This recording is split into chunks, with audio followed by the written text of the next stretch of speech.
Exercise 1.3 Chapter 1 Number System. The first question is write the following in the decimal form and say what kind of decimal expansion each has. So first what kind of expansion means हमें बताना है कि ये terminating होगा या non terminating होगा. First part is 36/100. So 36/100 को क्या लिख सकते हैं डेसिमल फॉर्म में 0.36. So this has number has terminating decimal. Terminating decimal मैंने आपको इंट्रोडक्शन पार्ट में एक्सप्लेन किया है टर्मिनेटिंग डेसिमल कौन सा होता है और नॉन टर्मिनेटिंग डेसिमल एक्सपेंशन. अगर कोई भी डाउट है तो इंट्रोडक्शन पार्ट को रिवाइज कीजिए. Next second part is 1/11. सो इसको डिवाइड अगर हम करते हैं तो हमें डेसिमल फॉर्म जो मिलती है वो मिलती है 0.0909 एंड सो ऑन. सो इसमें 0909 रिपीट हो रहा है मीन्स 09 को हम बार साइन से मेंशन कर सकते हैं. सो ये कौन सा नंबर होता है? Terminating. Non terminating but repeating number means rational number. Non terminating number.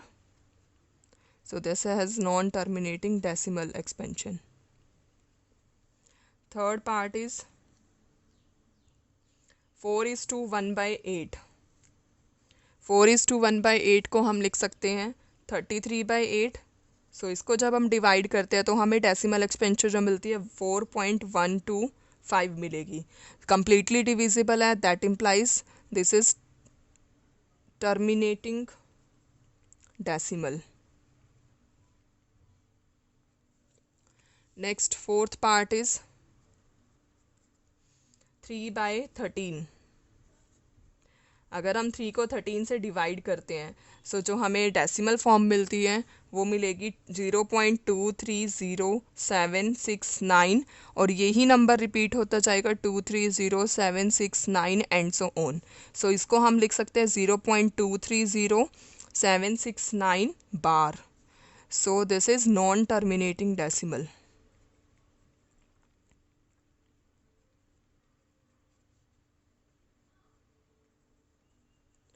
Next fifth part is 2/11.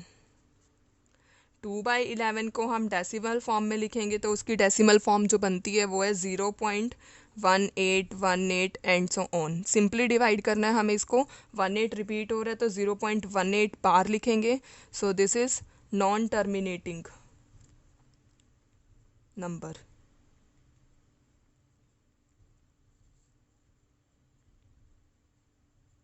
Next sixth part is 329 divided by 400.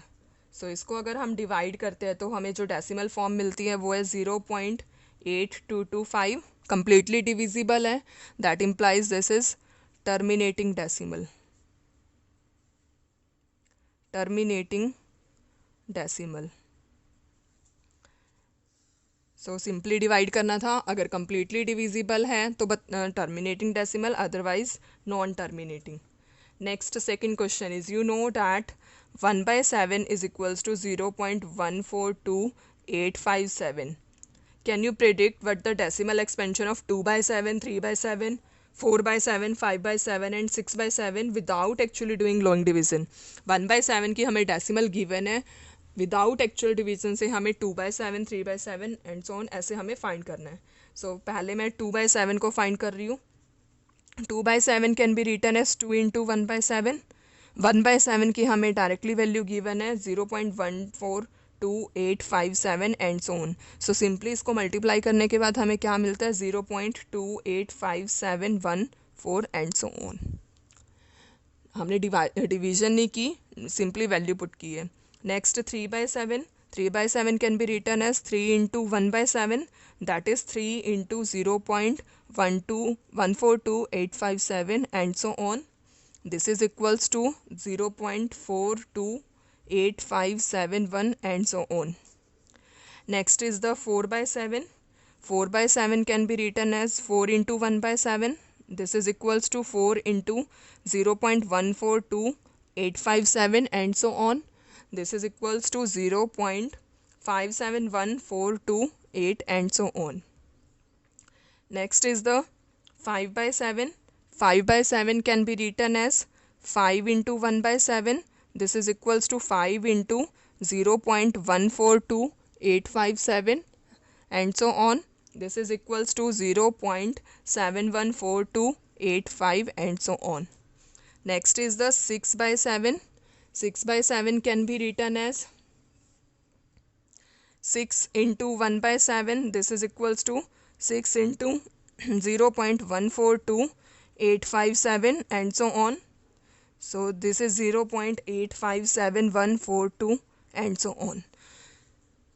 So इस मेथड से हम फाइंड कर सकते हैं विदाउट एक्चुअल डिवीजन. अगर आपको कोई भी डाउट है तो प्लीज़ उसे कमेंट बॉक्स में ज़रूर मेंशन कीजिए.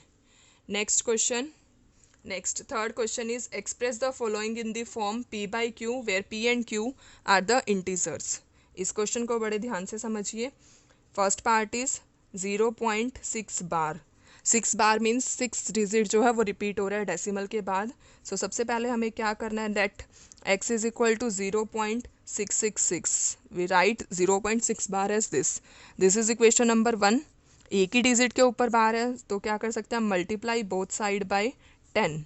So we get by multiply both side by 10 equation 1. Equation 1 को हमें 10 से multiply करना है. So we get 10x is equals to 10 से multiply किया तो एक decimal shift होगा.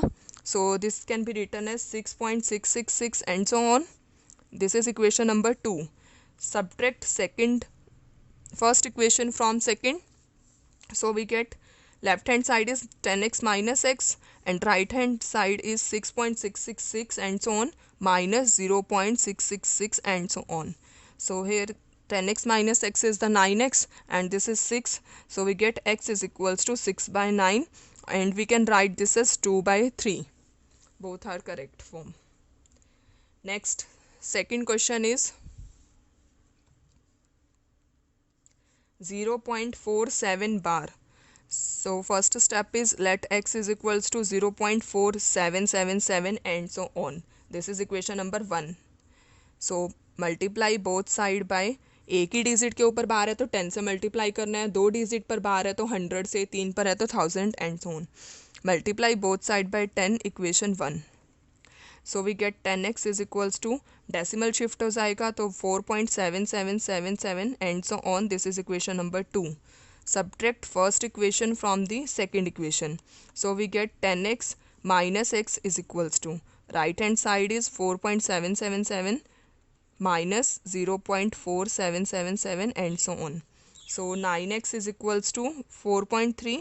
So this can be written as 4.3 is upon 9 is equals to 43 divided by 90. Next question is, third part is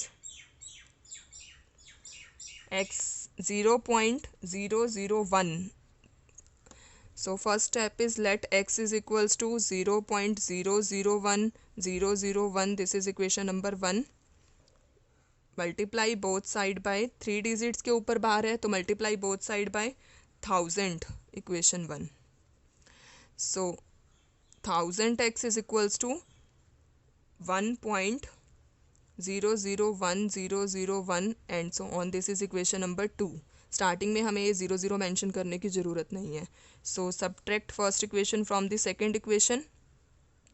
so we get 1000x minus x is equals to 1.001001 minus 0.001001 and so on.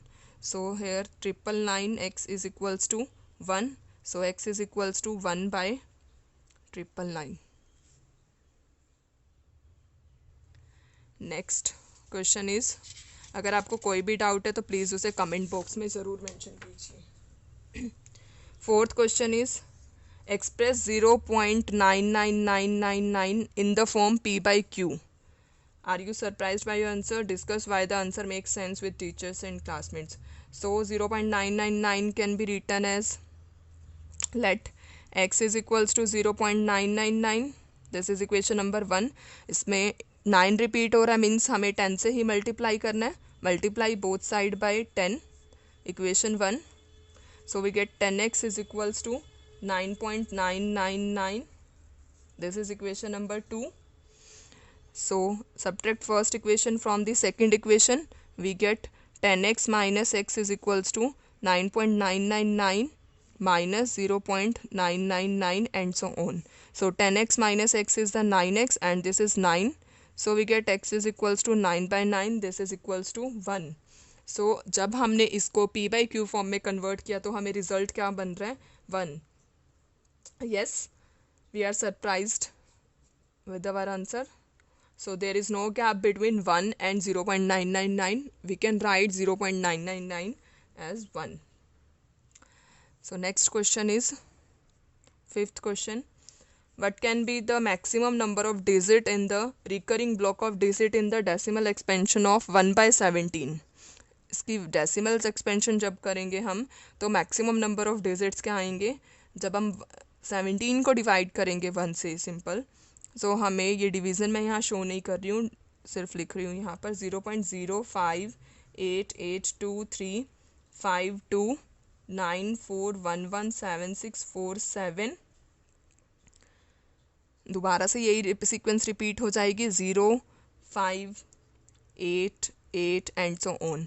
सो ये वाला block जो है ये repeat हो रहा है यहाँ पर 7 तक, which is non terminating decimal but repeating. Non terminating but repeating. So कितने continuous divisions आ रहे हैं? 1 2 3 4 5 6 7 8 9 10 11 12 13 14 15 16. So we get 16 continuous divisions.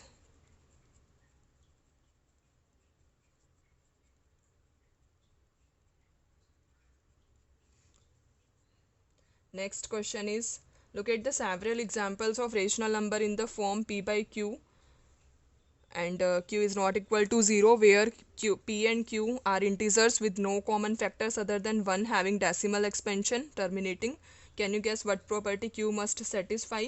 तो हमें इसमें ये बताना है कि q की क्या प्रॉपर्टी रहेगी कि उसका टर्मिनेटिंग डेसिमल एक्सपेंशन आए. सो मैं एग्जांपल ले रही हूँ यहाँ पर 6/15. फॉर एग्जांपल 6/15 है यहाँ पर. इसको हम कैंसिल करते हैं. 3 2 6 3 5 15. सो denominator is of the form 5. So means इसको हम अगर डेसिमल लिखते हैं तो टर्मिनेटिंग आ रहा है. Another example is 5/4. So it can be written as 1.25. Denominator is of the form prime factor की फॉर्म में अगर हम इसको लिखते हैं तो ये 2 स्क्वायर बनता है. सो जो डेनोमिनेटर है 2 की फॉर्म में आ रहा है. अभी तक हमने देखा 5 की फॉर्म में, 2 की फॉर्म में. और चेक करते हैं 2/10. 2/10 कैन बी रिटन एज 0.2. सो जो डेनोमिनेटर है वो भी 2 और 5 की फॉर्म का आ रहा है यहाँ पर. सो क्यू की क्या प्रॉपर्टी होनी चाहिए? Q must have powers of 2 5 और both. For terminating numbers p by q is a terminating decimal if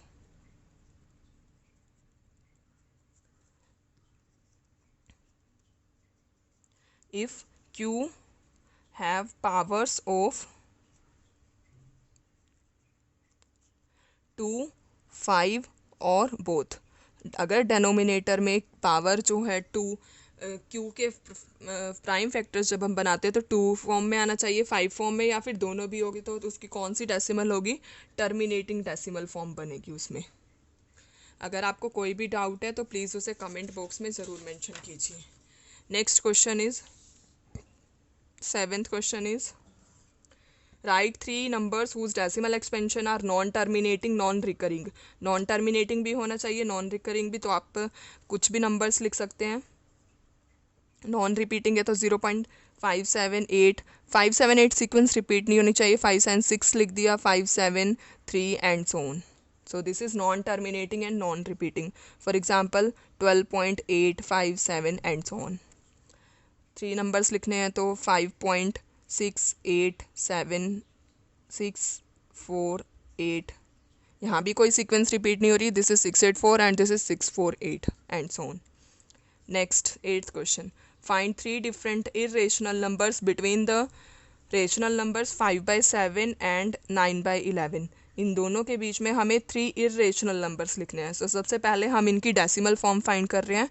5/7 को हम लिख सकते हैं 0.714 एंड सो ऑन। एंड 9/11 को लिख सकते हैं 0.818181 एंड सो ऑन। सो इन दोनों नंबर्स के बीच में हमें इरेशनल नंबर्स लिखने हैं। इरेशनल नंबर्स कौन से होते हैं? Which are non terminating and non repeating. So 7 के बाद कौन से नंबर आते हैं? 7, 2, 3 and so on.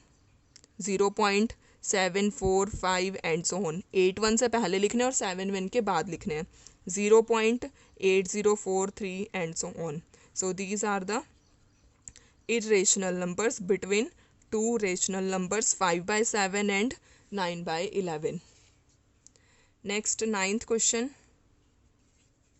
Ninth question is classify the following as rational or irrational. Root 23. Under root 23, 23 is not a perfect square.